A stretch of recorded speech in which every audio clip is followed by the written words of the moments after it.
नमस्कार दोस्तों, आप सभी का स्टडी फॉर यूपीएससी से में स्वागत है। कल हम लोगों ने GS2 का डे 1 का टारगेट पूरा किया था। आज डे 2 का हम लोग टारगेट पूरा, उसके साथ ही कुछ सवालों को भी देखेंगे जो आपके मेंस एग्जामिनेशन में पूछा जा सकता है। कल मैंने संविधान किस प्रकार से बना, क्या क्या उसमें शामिल था, वो सब तो बता दिया था। आज हम लोग एक टॉपिक करेंगे, संविधान और संविधानवाद। उसके बाद से डे 2 का जो टारगेट है अपना, संविधान की विशेषता, इसको हम लोग डिटेल में समझेंगे। ये देखिए, उससे पहले ये बता देता हूँ, 1 दिसंबर से जिस सीक्वेंस में मैं पॉलिटी पढ़ा रहा हूँ ना, उसी सीक्वेंस में आंसर राइटिंग शुरू होगा 71 के लिए भी और 72 के लिए भी। तो जिन्हें भी जुड़ना हो वो जुड़िएगा, बहुत ही महत्वपूर्ण रहेगा आपके लिए।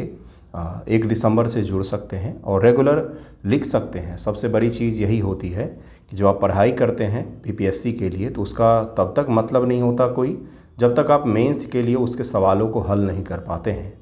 प्रीलिम के लिए फैक्ट्स और मेंस के लिए क्वेश्चंस को लिखना आना ही चाहिए आपको, तभी जाके आपकी तैयारी पूरी होगी। कल मैंने बेसिक इंट्रो दे दिया था। आज हमें जो चैप्टर पढ़ना है वो है संविधान और संविधानवाद। क्यों पढ़ रहे हैं हम लोग इसको बंधुओं? क्योंकि यह BPSC मेंस में यह पूछा जा चुका है और BPSC में सवाल रिपीट किए जाते हैं, GS में और सभी जगहों पर, PT में, सभी जगहों पर सवाल रिपीट होते हैं। तो BPSC ने लॉन्ग फॉर्मेट में पूछा था, क्योंकि उस समय केवल लॉन्ग फॉर्मेट के ही सवाल आते थे। तो उसने सवाल पूछा था कि कॉन्स्टिट्यूशन एंड कॉन्स्टिट्यूशनलिज्म, मतलब संविधान और संविधानवाद क्या है ना। तो ये सवाल पूछा गया था। क्या होता है भाई संविधान, क्या है? ये तो मैं आपको बता चुका हूँ कि संविधान क्या है, संविधान की मुख्य बातें क्या क्या होता है भाई, सर्वोच्च कानून, शासन प्रणाली की संरचना, ये सब कल मैंने समझा दिया था आपको। अधिकार वो कर्तव्य होते इसमें, सत्ता की सीमा तय करता है, जिसमें मैंने लिमिटेड गवर्नमेंट की बात की थी। ये सब कल हमने पढ़ लिया है। फिर संविधान की विशेषता तो आज मैं आपको पढ़ाऊंगा ही। क्या क्या विशेषता है? यह लिखित या अलिखित हो सकता है, सरकार की शक्तियों को सीमित करता है संविधान, यह नागरिक अधिकारों की रक्षा करता है, लोकतांत्रिक विधि सम्मत शासन सुनिश्चित करता है, राज्य और नागरिकों के बीच में संबंध को तय करता है। ये बेसिक चीज़ें हैं जिसका कल मैंने इंट्रो दे दिया था। हम लोग जो पढ़ेंगे मुख्य रूप से वो है संविधानवाद, कि संविधानवाद क्या इसकी विशेषता होती है और किस प्रकार से समझा जाए कि यह संविधानवाद है, न कि संविधान है। तो देखिए, मैं आपको समझाता हूँ, आप समझ जाएंगे। जब आप अर्थव्यवस्था पढ़ते हैं, इकोनॉमिक्स पढ़ते हैं, अर्थव्यवस्था पढ़ते हैं, तो उसका एप्लीकेशन क्या कहलाता है? अर्थव्यवस्था जो है वो अर्थशास्त्र का एप्लीकेशन है, मतलब उसका उपयोग है। उसी प्रकार से संविधान जो है वो क्या है? तो दस्तावेज है, एक कानूनों का संग्रह है, एक आधार प्रदान करता है। जबकि संविधानवाद क्या है? तो एक दर्शन है, एक फिलॉसफी है, जो कहता है कि हर चीज़ में जो संविधान में लिखा हुआ है उसको लागू किया जाना चाहिए। जो संविधान में वर्णित प्रावधान है उसको लागू किया जाना चाहिए। यही होता है संविधानवाद। अर्थात देश का शासन, सत्ता, प्रशासन, सब कुछ, न्यायपालिका, कार्यपालिका, एग्जीक्यूटिव बॉडी, हर चीज़ को संविधान के अनुसार चलना चाहिए। यही संविधानवाद कहलाता है। इस फिलॉसफी को क्या कहते हैं? संविधानवाद कहते हैं। ये सवाल पूछा जा चुका है, संविधान और संविधानवाद में क्या अंतर है, स्पष्ट। और आपसे सवाल ये पूछा जा सकता है, मान लीजिए आपसे सवाल पूछा जाता है, क्या संविधान केवल होने से किसी देश का शासन सत्ता सही तरीके से चल सकता है? तो नहीं चल सकता है। संविधान के साथ साथ संविधान का इम्प्लीमेंटेशन, अर्थात संविधानवाद भी वहाँ पर होना परम आवश्यक है, तभी जाकर के देश के शासन सत्ता चल सकते हैं। संविधान तो अपने पड़ोस के देश में, पाकिस्तान में भी मौजूद है, लेकिन वहाँ पर संविधानवाद का अभाव है। जो संविधान के द्वारा चुने जाते हैं वही संविधान को तोड़ मरोड़ देते हैं, जिसके कारण से वहाँ पर संविधानवाद जो है इसका अभाव है, शासन सत्ता बिखरा हुआ पाया जाता है। संविधानवाद एक राजनीतिक दर्शन है जिसमें यह माना जाता है कि सत्ता मनमानी नहीं होनी चाहिए, अर्थात मनमानी सत्ता नहीं होनी चाहिए। यानी कि कल मैंने जो आपको शब्दावली दिया था, क्या कहा जाता है उसको कहा जाता है कि भाई सरकार की सीमा तय होना चाहिए। सीमित शासन, मैंने कल आपको समझाया था, सीमित शासन अर्थात संवैधानिक शासन होना चाहिए। मनमानी नहीं का मतलब झट से क्या समझना है आपको? संवैधानिक शासन, जहाँ पर ही मनमानी नहीं होगी, अर्थात संविधान का शासन। बल्कि संविधान द्वारा सीमित और नियंत्रित होनी चाहिए। इसका मुख्य उद्देश्य यह है कि सरकार संविधान के अधीन रहे, नागरिकों को रंग भेद, धर्म, जाति या भाषा के आधार पर उनके अधिकारों का उल्लंघन न हो। यानी कि संविधान में जो चीज़ें वर्णित है उसका सही से पालन किया जाना चाहिए। यही संविधानवाद कहलाता है। अब आपको क्लियर हो गया होगा। यहाँ पर इंग्लिश में आप पढ़ सकते हैं जो चीज़ लिखा हुआ है। संविधान क्या है? तो एक पुस्तक है, कानून की किताब है, और संविधानवाद उस पर चलने की भावना है। बिना भावना के उस किताब का कोई मोल नहीं रह जाएगा। जब तक संविधान का पालन नहीं किया जाएगा तब तक उसका कोई मोल नहीं रह जाएगा। इसलिए बहुत ज़रूरी है कि संविधान के साथ साथ संविधानवाद की भावना देश के नागरिकों में, देश के निवासियों में डेवलप किया जाए, तभी जाके देश व सफलतापूर्वक संविधान द्वारा चल सकता है। सबसे सरल शब्द में अगर इसको परिभाषित किया जाए तो यही है, without constitutionalism a constitution is just a piece of paper. अगर आपको यही सवाल दे दे, मान लीजिए आपसे दे दिया गया यह निबंध लिखने के लिए कि निबंध लिखिए इस पर कि संविधानवाद के बिना संविधान बस एक कागज़ का टुकड़ा है और कुछ भी नहीं, यह अगर आपको दे दे तो आप किस प्रकार से लिखेंगे उसे? इसीलिए आवश्यक होता है कि आप अपने सोच और समझ को डेवलप करें, न केवल फैक्ट्स रटते हुए आगे बढ़ जाएं। इसको ज़रूर याद रखिएगा, इसको नोट डाउन कर लीजिएगा और लिखने का प्रयास कीजिएगा कि बिना संविधानवाद के संविधान बस एक कागज़ का टुकड़ा है। हो सकता है मैं ही लिखने को दे दूँ आपको, आने वाले जब जुड़ेंगे तो। लिखित व कानूनी दस्तावेज होता है, दोनों में अंतर क्या होता है? अंतर पूछा गया था। लिखित कानूनी दस्तावेज, जबकि संविधानवाद एक राजनीतिक विचारधारा और एक दर्शन का नाम है, फिलॉसफी है। सरकार की संरचना बताता है यह, तो यह सरकार की सीमाएं तय करता है। औपचारिक होता है, फॉर्मल होता है संविधान औपचारिक रूप से, यह व्यवहारिक होता है, प्रैक्टिकल होता है। औपचारिक रूप से कुछ भी हो, लेकिन अगर वह प्रैक्टिकल नहीं है, प्रैक्टिकल लागू नहीं है, इम्प्लीमेंटेड नहीं हो रहा है, तो उसका कोई मतलब नहीं बनता है। यह नियमों का संग्रह होता है संविधान, तो यह नियमों के पालन करने की भावना को संविधानवाद कहा जा सकता है।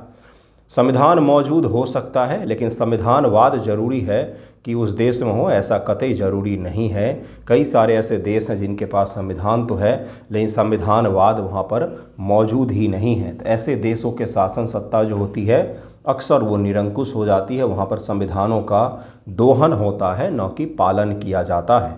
संविधानवाद के मुख्य सिद्धांत क्या? आपसे पूछा जा सकता है एग्जामिनेशन में कि संविधानवाद के मुख्य सिद्धांत क्या क्या है, प्रिंसिपल जो है वो पूछा जा सकता है। तो सत्ता की सीमा, सबसे पहला तो यही होता है भाई कि लिमिटेड गवर्नमेंट होना चाहिए, कानून का शासन होना चाहिए, शक्ति का विभाजन होना चाहिए, ऐसा नहीं कि सारी शक्तियां केंद्रीकृत हो जाए, न्यायपालिका की स्वतंत्रता होनी चाहिए, चौथा पॉइंट है, मौलिक अधिकारों की रक्षा होना चाहिए, और छठा है कि लोकतंत्र और उत्तरदायित्व तय होना चाहिए। डेमोक्रेसी एंड अकाउंटेबिलिटी जरूर ही होना चाहिए। अकाउंटेबिलिटी का मतलब क्या होता है? जब नीतीश कुमार रेल मंत्री थे तो रेल दुर्घटना हो गया था, तो नीतीश कुमार जी ने उसकी जिम्मेदारी ली और शासन सत्ता को छोड़ दिया था, मतलब रेल मंत्री के पद से त्याग कर दिया था। अभी भी तो बहुत सारे एक्सीडेंट हुए हैं, लेकिन कोई नहीं सामने आता कि हाँ मेरी जिम्मेदारी है, मैं अपना इस्तीफ़ा दे देता हूँ। लास्ट टाइम जिन्होंने दिया था वो सुरेश प्रभु थे, जिन्होंने इस्तीफ़ा दिया था दुर्घटनाओं और इत्यादि चीज़ों से परेशान होकर के। पिछले साल रेल के एक्सीडेंट के कारण से 25,000 से ज़्यादा लोग मारे गए हैं। 25,000 आई थिंक एक्सीडेंट हुए हैं या लोग मरे हैं। देखिएगा एक बार, NCRB का डेटा है, 25,000 एक्सीडेंट हुए हैं। कौन इसका अकाउंटेबिलिटी ले? तो ये बहुत ज़रूरी होता है लोकतंत्र में। जो अंतिम पॉइंट था, लोकतंत्र और उत्तरदायित्व तय होना चाहिए। बिना उत्तरदायित्व के लोकतंत्र सही से काम नहीं कर पाएगा। भारत में संविधानवाद का क्या है भाई? भारत में संविधानवाद का आधार निम्नलिखित है, लिखित व विस्तृत संविधान है। इसके कारण से संविधानवाद भारत में अच्छा खासा मजबूत हो सकता है और है भी। तरह तरह के यहाँ पर संस्थाएं हैं जो संविधान के रक्षा के लिए आवाज़ उठाती रहती हैं। जैसे एक संस्था का नाम है association for democratic reform, ADR, जो चुनाव में सुधार को लेकर प्रमुख रूप से आवाज़ उठाती है। चुनाव में सुधार क्यों भाई ज़रूरी है? क्योंकि संविधान की रक्षा हो पाए, लोकतांत्रिक संरचना की रक्षा हो पाए, जिस लोकतंत्र की हमने यहाँ पर बात की है इसकी रक्षा हो पाए। तो ADR एक इसका उदाहरण मान करके चल सकते हैं। मौलिक अधिकारों की रक्षा होनी चाहिए। न्यायिक समीक्षा यहाँ पर चलता है भाई, कई सारे कानून हैं, जैसे 1973 का जो केशवानंद भारती का मामला है वो न्यायिक समीक्षा का सबसे प्रमुख उदाहरण माना जाता है, क्योंकि इसमें बेसिक स्ट्रक्चर का सिद्धांत का प्रतिपादन किया गया था। स्वतंत्र चुनाव आयोग, हाल के दिनों में चुनाव आयोग की स्वतंत्रता पर कई सारे सवाल उठाए गए हैं, तो ये कहीं न कहीं संविधानवाद की भावना को कमज़ोर करेगा। स्वतंत्र प्रेस, अब ये तो बोलने की बात ही नहीं है। संविधान संशोधन की नियंत्रित प्रक्रिया है अपने यहाँ पर। संविधान को न तो आसानी से संशोधित किया जा सकता है, न तो बदला जा सकता है, लेकिन उतना कठिन भी नहीं है संविधान का संशोधन करना। ये आज के वीडियो में हम लोग डिटेल में पढ़ेंगे। तो संविधानवाद का छोटा सा टॉपिक था जो मुझे आपको समझाना था। अब आज के टॉपिक पर चलते हैं, संविधान की प्रमुख विशेषताएं। पहले उससे जुड़े हुए क्वेश्चंस को देखेंगे, देन हम लोग टॉपिक की तरफ चलेंगे जहां से सवाल पूछे जाते हैं। देखिए क्या है आज का टॉपिक। देखिए आज का जो चैप्टर है मुख्य रूप से वो है संविधान की विशेषताएं। तो पहला सवाल देखिए क्या है, यह सवाल लिखने का प्रयास भी कीजिएगा। आज के वीडियो के बाद आप शायद लिखने के काबिल हो जाएं इसको। भारत में संसदीय प्रणाली व न्यायपालिका की स्वतंत्रता के संदर्भ में यह कहा जाता है कि संविधान एक जीवित दस्तावेज है। विश्लेषण करें, यह वक्तव्य कितना यथार्थपरक है और किन प्रमुख घटनाओं और निर्णयों ने इसे साकार बनाया है। अर्थात संविधान एक जीवित दस्तावेज है, ये आपको बताना है कि कैसे, किन कारणों से इसको एक जीवित दस्तावेज माना जाता है। इसी प्रकार से अगला सवाल है कि भारतीय संविधान को संघ राज्य संबंधों में संघीय लेकिन एकात्मक झुकाव वाला कहा जाता है। कि भाई फेडरल तो है लेकिन इसमें एकात्मकता का भी बहुत ज़्यादा यहाँ पर स्कोप मौजूद है। इसके तात्पर्य को स्पष्ट करें, उदाहरण सहित बताएं कि किन परिस्थितियों में यह झुकाव प्रत्यक्ष हुआ है। ये सवाल आपसे पूछा जा सकता है। मौलिक अधिकारों और नीति निषेध सिद्धांतों के बीच संतुलन एक संवेदनशील मामला है। आज के संदर्भ में यह संतुलन कहाँ कहाँ चुनौती के रूप में सामने आ रहा है तथा भविष्य में इसे बेहतर बनाने हेतु क्या सुझाव दिए जा सकते हैं। ये सवाल आपसे अगले वीडियो के बाद मैं आपसे डिस्कस भी करूँगा। इस प्रकार के सवाल जब पूछे जाते हैं तो उसको लिखने के लिए आपके पास में कंटेंट होना चाहिए। ये नहीं होना चाहिए कि भाई पूछा है संविधान की विशेषताएं तो वही रटा रटाए 6-7 पॉइंट याद किया है, सबसे लंबा संविधान दुनिया के कई सारे देशों से लिया गया, संविधान में से लिया गया हिस्सा है। उसके अलावा आप बता सकते हैं कि भाई लिखित दस्तावेज है इत्यादि इत्यादि। तो वही जो रटे रटाए 5-6 पॉइंट है, ऐसा नहीं होना चाहिए। जब आपसे सवाल पूछा जाता तो आपसे उम्मीद की जाती है कि आप कुछ यूनिक और सही आंसर लिखने का प्रयास करेंगे। पहली विशेषता क्या है, तो भाई विश्व का सबसे लंबा लिखित संविधान है। अब आपके मन में सवाल उठना चाहिए था, क्यों आखिर हमारा संविधान जो है इतना ज़्यादा लंबा है। अमेरिका का जो संविधान है वो कुछ पेज का है, बहुत ही पतला सा संविधान है। भारत का जो संविधान है वो काफ़ी बड़ा और विस्तृत माना जाता है। डेवलप्ड वर्ल्ड में जितने भी देश हैं उनमें से मैक्सिमम के संविधान जो हैं यह बहुत ही छोटे संविधान हैं, बहुत ही पतले से संविधान हैं, जबकि डेवलपिंग नेशन में से मैक्सिमम के संविधान जो हैं वो काफ़ी विस्तृत हैं, काफ़ी डिटेल में लिखे गए हैं। ऐसा क्यों है भाई? ऐसा इसलिए भी हो सकता है कि अमेरिका में राज्यों के अपने संविधान होते हैं, अपने कानून ढांचे होते हैं, जबकि भारत में केंद्र और राज्य का एक ही संविधान है, एक ही संविधान का हमारा थ्योरी रहा है। तो सबसे लंबा लिखित संविधान है भारतीय संविधान, दुनिया के सबसे विस्तृत लिखित संविधान माना जाता है, क्योंकि इसमें शासन, प्रशासन, अधिकार, कर्तव्य, न्यायपालिका, विधायिका, कार्यपालिका, संघ राज्य क्षेत्र, आपातकाल इत्यादि जैसे लोकल बॉडीज़ तक का डिटेल में वर्णन किया गया है। इसके कारण से भारत का संविधान जो है यह सबसे लंबा संविधान बन जाता है। ऐसा इसलिए भी किया गया है ताकि भविष्य में कोई भ्रम, विवाद, सत्ता के दुरुपयोग की संभावना न्यूनतम रहे। हर चीज़ को हम डिटेल में अगर लिख करके जाएंगे तो हर चीज़ का क्या होगा, दायरा सीमित होगा और संघ में विवाद कम उत्पन्न होंगे। साथ ही साथ भारत की डाइवर्सिटी इतनी ज़्यादा है, यहाँ पर उत्तर, दक्षिण, पूरब, पश्चिम अलग अलग भाषाएं बोली जाती हैं। 22 भाषा तो संविधान में अनुसूची में डाला गया है। उसके साथ में यहाँ पर तमाम तरह के समाज रहते हैं, तमाम तरह का ज्योग्राफी है, तमाम तरह के नागरिक निवास करते हैं, आदिवासी क्षेत्रों में अलग रहते हैं, मेनलैंड इंडिया में अलग रहते हैं। तो इसके कारण से यह जरूरी हो गया था कि संविधान में सभी की भावनाओं को समाहित की जाए। इसी के कारण हमारा संविधान इतना ज़्यादा विस्तृत है, लंबा है। इसके पीछे एक तर्क यह दिया जाता है। दूसरा जो है विभिन्न देशों के संविधान से प्रेरणा, जिसमें हमें बोला जाता है कि भारत का संविधान जो वह उधार का झोला है, जबकि यह गलत कहा जाता है। दरअसल में अगर मैं आपको आज मिसाइल बनाने का काम दूं तो आप क्या करेंगे? दुनिया भर में जितने भी मिसाइल अभी तक बनाए गए हैं उन सभी को देखेंगे कि भाई पाकिस्तान में कैसा बना हुआ है, अमेरिका में कैसा है, चीन में कैसा है, रूस ने कैसा बनाया है, फ्रांस ने कैसा बनाया है, कनाडा ने कैसा बनाया है।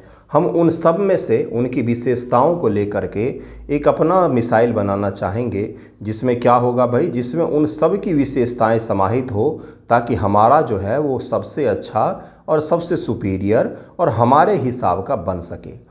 इसलिए बहुत ज़रूरी होता है कि दुनिया भर के हर प्रकार के संविधानों से उनकी अच्छी चीज़ों को जो हमारे लिए लेना आवश्यक है उनको हम अपने संविधान में समाहित करें और तब जाके हम अपने संविधान का निर्माण करें, ताकि वो रेलेवेंट हो, पूरी दुनिया के साथ तारतम्यता बिठा करके चलने वाला संविधान हो। ऐसा नहीं हो कि हमारा संविधान दुनिया में सबसे अजूबा है, जिसमें किसी भी देश के साथ कुछ मेल ही नहीं खाता है। तो हम दुनिया के साथ कैसे आगे बढ़ सकते हैं? फिर तो हम नॉर्थ कोरिया टाइप के देश हो जाएंगे, जो बिल्कुल ही बंद प्रकार का देश है। इसलिए बहुत ज़रूरी था कि भारत के संविधान में दुनिया भर के संविधानों से अनुभव को जोड़ करके आगे बढ़ा जाए। इसीलिए हमारे संविधान में दुनिया भर की तमाम चीज़ों को शामिल किया गया। ऊपर का एक स्टेटमेंट पढ़ देता हूँ मैं। डॉक्टर अम्बेडकर ने कहा था कि हमने संविधान को लंबा इसलिए बनाया ताकि प्रशासन में अस्पष्टता की कोई गुंजाइश ही न रहे, प्रशासन और शासन में हमेशा स्पष्टता बनी हुई रहे।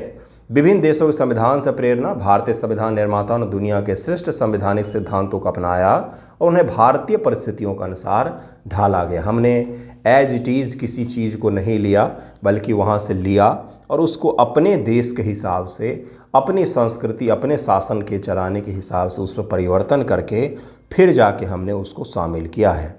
उदाहरण के लिए संसदीय प्रणाली तो हमने ब्रिटेन से ली है, मौलिक अधिकार अमेरिका से ली है, नीति निषेध सिद्धांत जो है यह हमने आयरलैंड से लिया है, स्वतंत्रता, समानता और बंधुत्व की भावना फ्रांस से लिया है, जो फ्रांसीसी क्रांति की उत्पन्न मानी जाती है।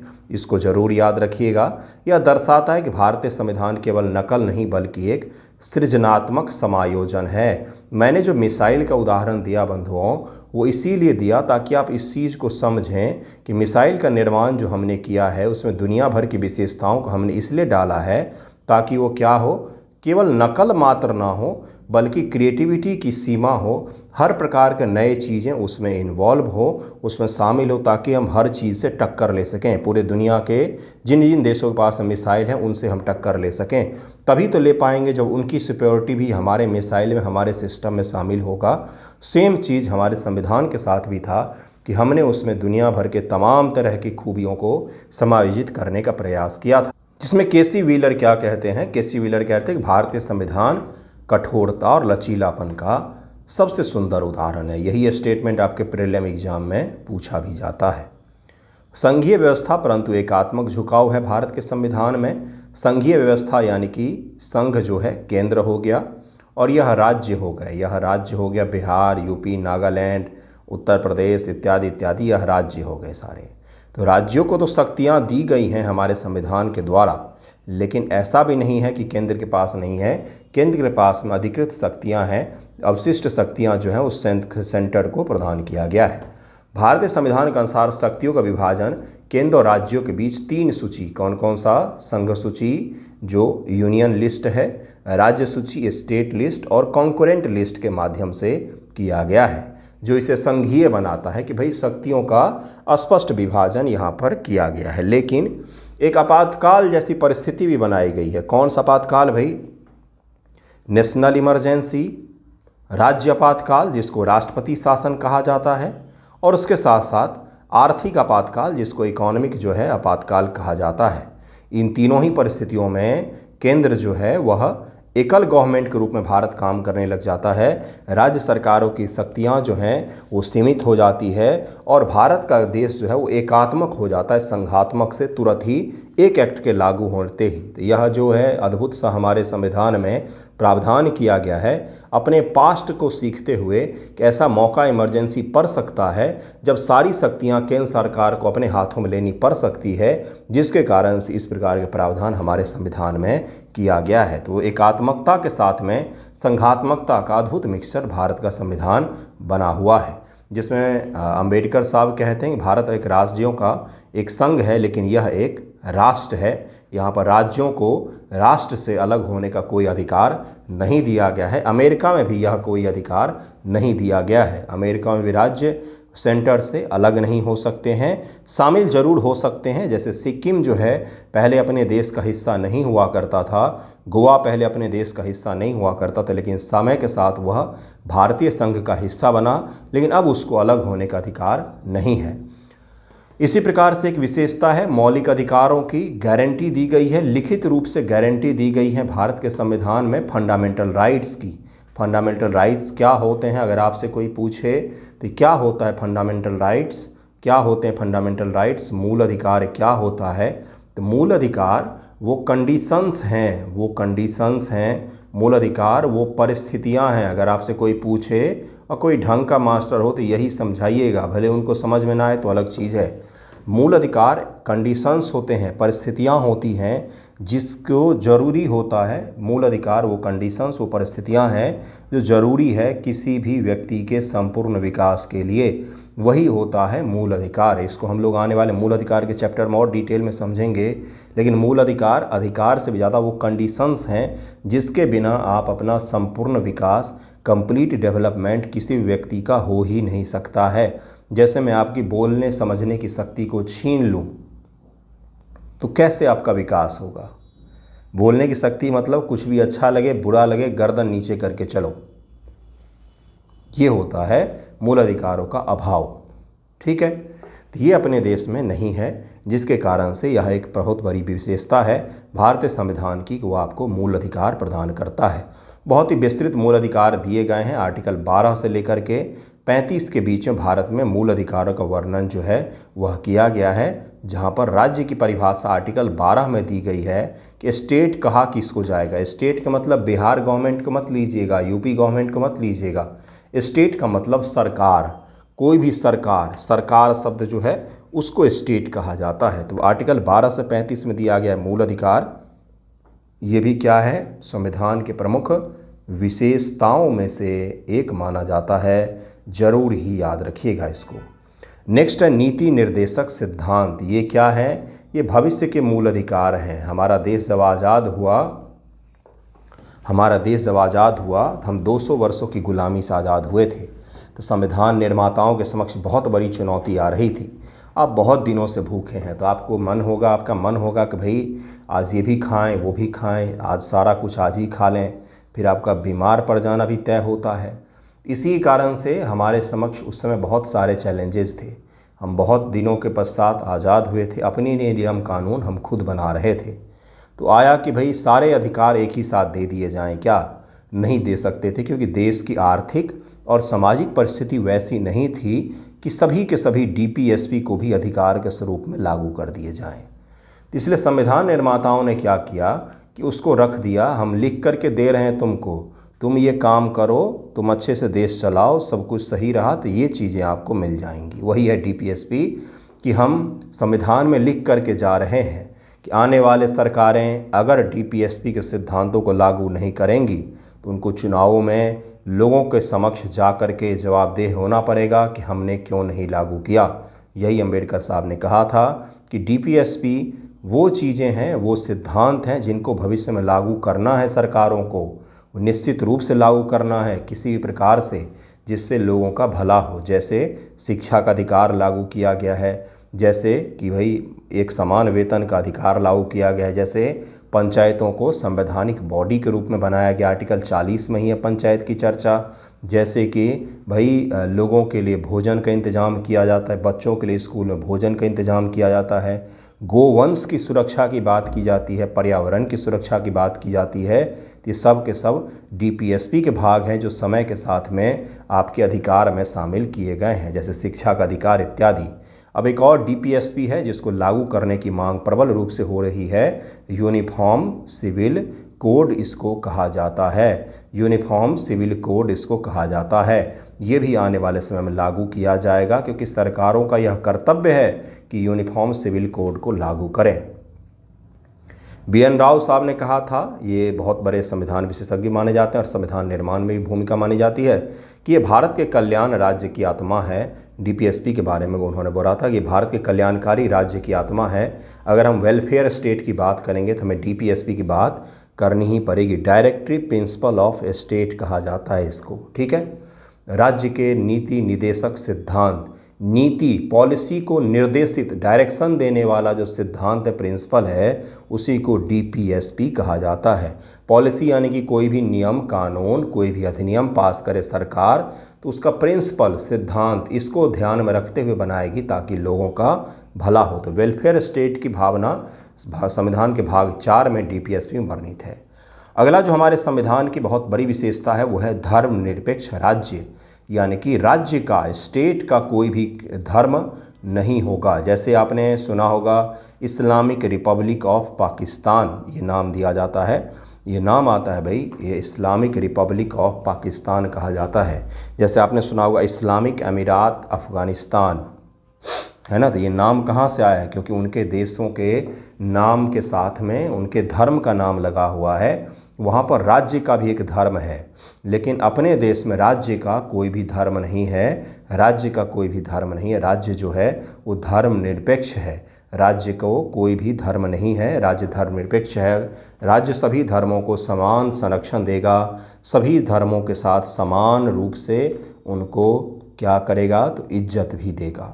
इज्जत देगा वाली बात पर हम लोग डिटेल में आएंगे जब हम इसको पढ़ेंगे। भारतीय संविधान किसी धर्म को राज्य धर्म का दर्जा नहीं देता है, सभी धर्मों को समान संरक्षण प्रदान करता है। यह भारत की विविधता में एकता को मजबूत करने और धार्मिक सहिष्णुता को बढ़ावा देने के लिए बहुत ज़्यादा ज़रूरी है। और भारत के संविधान में 42वें संविधान संशोधन के द्वारा हमारे प्रस्तावना में धर्मनिरपेक्ष शब्द को भी समाहित किया गया कि secular was added to the preamble by the 42nd amendment के द्वारा इसको लागू किया गया था। भारत में धर्मनिरपेक्षता का अर्थ है सभी धर्मों का सम्मान। यही सवाल मैं बच्चों से लिखवाता हूँ कई बार, 6 के या 7 के एनसीईआरटी में है, हाँ 7 के एनसीईआरटी में है सवाल बंधुओं। वहाँ से सवाल पूछा भी गया है मेंस एग्जामिनेशन में कि भारतीय धर्मनिरपेक्षता और वेस्टर्न धर्मनिरपेक्ष में क्या अंतर है। तो भारतीय धर्मनिरपेक्ष क्या कहता है, सभी धर्मों का सम्मान, जबकि वेस्टर्न धर्मनिरपेक्षता, वेस्टर्न जो सेकुलर की अवधारणा है वो है कि सभी धर्मों से बराबर की दूरी, ठीक है।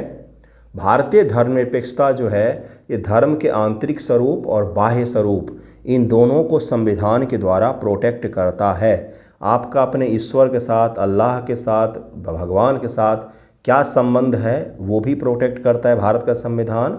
और धर्म का बाह्य स्वरूप जैसे टोपी लगाना, जैसे तिलक लगाना, जैसे क्रॉस पहनना इत्यादि जो वेशभूषा है उसको धारण करना, इसको भी संविधान सुरक्षित करता है। इसलिए फ्रांस में बुर्खे पर पाबंदी लग सकती है, भारत पर नहीं लगाया जा सकता है, क्योंकि धर्म के बाह्य स्वरूप का जो चीज़ हिस्सा होगा उस पर कभी भी संविधान के द्वारा प्रतिबंध नहीं लगाया जाएगा। वहीं संविधान क्या भारत सरकार को यह हित अधिकार देता है सरकारों को कि धार्मिक मामलों में हस्तक्षेप करे? बिल्कुल देता है। कहाँ पर देता है? यदि किसी धार्मिक रीति रिवाजों के कारण से, कोई परंपराओं के कारण से किसी वर्ग का शोषण हो रहा हो तो वहाँ पर संविधान के द्वारा यह अधिकार दिया गया है कि नागरिकों के शोषण को रोकने के लिए सरकार धार्मिक मामलों में भी हस्तक्षेप करेगी, जिसका उदाहरण है ट्रिपल तलाक। जिसका उदाहरण है ट्रिपल तलाक जो दिया गया, भारत सरकार के द्वारा एक्ट लाया गया, यह इसका उदाहरण है। जिसका उदाहरण है सती प्रथा का उन्मूलन भारत में जो किया गया है। जिसका उदाहरण है कि भाई संविधान सुप्रीम कोर्ट के द्वारा सबरीमाला मंदिर में महिलाओं को प्रवेश जो दिया गया, ये सब यही चीज़ें हैं कि धार्मिक मामलों में भी सरकार तब हस्तक्षेप करेगी जब किसी विशेष लिंग, जाति, समुदाय के साथ वहाँ पर अन्याय हो रहा हो। ये होता है धर्मनिरपेक्षता, अपने धर्म को मानना और सभी धर्मों का सम्मान करना। अगली जो विशेषता है लोकतांत्रिक समाजवादी गणराज्य, ये कहा गया है समाजवादी गणराज्य। गणराज्य का मतलब राष्ट्र का जो प्रमुख होगा वह चुना हुआ होगा। जैसे ब्रिटेन में देश का जो प्रमुख होता है यानी कि वहाँ के प्रेसिडेंट, वहाँ के राजा रानी होते हैं, वहाँ के कौन है तो वहाँ का वंशानुगत चला आ रहा है। जबकि भारत में जो राष्ट्र का प्रमुख है राष्ट्रपति महोदय जो हैं, यह चुनी जाती हैं। राष्ट्रपति जी अभी चुनी गई हैं, चुने जाते हैं हमारे देश में राष्ट्रपति जी। अप्रत्यक्ष रूप से देश के सांसद विधायकों के द्वारा उनको चुना जाता है। समाजवाद का अर्थ है कि सभी के समाज के सभी वर्गों को समान रूप से आर्थिक और सामाजिक रूप से लेकर के आगे बढ़ना, यही समाजवाद कहलाता है। लोकतंत्र यानी कि जनता के द्वारा चुने गए प्रतिनिधियों के द्वारा शासन ही लोकतंत्र कहलाता है। तो भारत में सरकार जनता द्वारा चुनी जाती है। समाजवादी शब्द सामाजिक और आर्थिक समानता को दिखाता है, जिसके जरिए भारत सरकार कई सारे प्रावधान लेकर आती है। जैसे सामाजिक समानता यानी कि आरक्षण के प्रावधान हैं, जाति उन्मूलन के प्रावधान किए गए हैं, महिला आरक्षण के प्रावधान किए गए हैं। वहीं पर आर्थिक समानता यानी कि लोगों को जो पीडीएस के जरिए अनाज दिया जाता है, आर्थिक रूप से मदद किया जाता है। जैसे 10,000 रुपये बिहार में दिया गया है, अभी 2 लाख दिया जाएगा। ये सब के सब किस में आएगा तो आर्थिक समानता में आएगा। गणराज्य यानी कि देश का प्रमुख चुना हुआ होना चाहिए, जैसे भारत के राष्ट्रपति। स्वतंत्र व सशक्त न्यायपालिका है अपने यहाँ पर। स्वतंत्र यानी कि न्यायपालिका जो है उसमें कार्यपालिका और विधायिका का 0 हस्तक्षेप है। यह है न्यायपालिका की संरचना। यहाँ पर है सुप्रीम कोर्ट, देश में कुछ हाई कोर्ट भी हैं। कितने हाई कोर्ट हैं आप मुझे बताएंगे। और सबसे नीचे आता है डिस्ट्रिक्ट कोर्ट। ये डिस्ट्रिक्ट कोर्टों की संख्या सबसे ज़्यादा होगी और यह बिल्कुल ही स्वतंत्र है, बिल्कुल ही स्वतंत्र माना जाता है। इसीलिए स्वतंत्र और सशक्त यानी कि न्यायपालिका होनी चाहिए। अल्लादी कृष्ण स्वामी अय्यर ने कहा था कि न्यायपालिका संविधान की प्रहरी है। इस प्रकार के कथनों का उपयोग कीजिएगा। सार्वभौमिक वयस्क मताधिकार है अपने देश में, यानी कि जो भी व्यक्ति 18 वर्ष से अधिक आयु के हैं, अमीर गरीब शिक्षित अशिक्षित महिला पुरुष ट्रांसजेंडर, सभी को यह अधिकार है कि वो अपना अपना मतदान करें। इसको कहा जाता है सार्वभौमिक वयस्क मताधिकार। और अगला रखा गया है संविधान के संशोधन की व्यवस्था। संविधान में संशोधन की व्यवस्था को बनाया गया है आर्टिकल 368 के तहत में, जिसमें संविधान के कुछ हिस्सों में बहुत आसान रखा गया है संशोधन को, जबकि कुछ हिस्सों में थोड़ा सा मुश्किल और कुछ हिस्से ऐसे हैं जिनमें राज्यों की सहमति भी चाहिए होती है। संविधान का संशोधन 2 ही प्रकार का होता है, एक होता है विशेष बहुमत और एक होता है विशेष बहुमत प्लस आधे से अधिक राज्यों की सहमति। ऐसे संशोधन जो साधारण विधेयक साधारण मतों से पारित हो जाता है, उनको संविधान संशोधन नहीं माना जाता है। जैसे किसी राज्य को बांटना, किसी राज्य के नाम में परिवर्तन, किसी 2 राज्यों को जोड़ करके एक बड़े राज्य का निर्माण, ये सब संविधान संशोधन नहीं कहलाता है। ठीक है, 32 मिनट से बोल रहा हूँ मैं, तो अब आपको समझ में आया होगा कि क्या क्या चीज़ें विशेषता है। अब आपसे मैं सवाल पूछूं कि भारत के संविधान के प्रमुख विशेषताओं को लिखिए, तो वहाँ पर आप ये 10 में से कम 5 पॉइंट तो लिख सकेंगे। क्या लिखना है, जो जो पढ़ा है, जो जो सुना है, अब उसको अपने शब्दों में उतारना है। अब यहीं पर आपको दिक्कत आएगी। पढ़ लिया, कोचिंग में भी मुझसे भी पढ़ लिया, लेकिन लिख नहीं पा रहे हैं। लिखिए, कुछ भी करके लिखिए, गलती होगा होने दीजिए, कोई बात नहीं, लेकिन लिखना ज़रूरी होता है। पढ़ा जो अभी हमने, क्या उसमें पीटी फैक्ट्स नहीं थे क्या? थे ना, बिल्कुल थे। इसको ज़रूर लिखने का प्रयास कीजिएगा जो मैंने अभी सवाल बोला आपको। बाकी इसमें से जैसे सामाजिक आर्थिक ये सब तो हम लोग प्रस्तावना वगैरह जो पढ़ेंगे आगे, उस समय आपको समझाऊंगा। जैसे मैंने आपको बताया कि संविधान के प्रमुख विशेषताओं को स्पष्ट कीजिए, उसको लिखने का प्रयास कीजिएगा। ओके, कैसा लगा है वीडियो ज़रूर ही बताइएगा। थैंक यू सो मच आप सभी का।